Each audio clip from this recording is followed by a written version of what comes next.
সুবর্ণগ্রাম রিসোর্টের সবথেকে বড় আকর্ষণ ছিল এই লেকটা।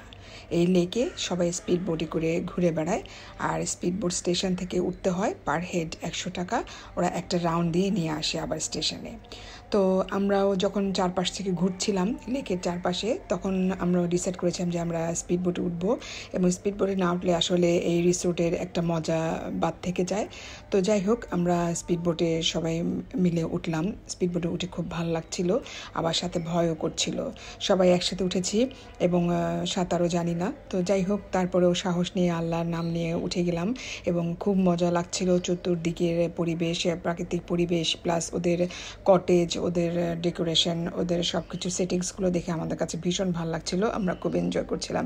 আর স্পিড বোটের টাইমটা এতটাই কম ছিল যে জাস্ট একটা লেকটা একটা রাউন্ড দিয়ে ওরা আবার স্পিড বোট স্টেশনে নিয়ে আসে।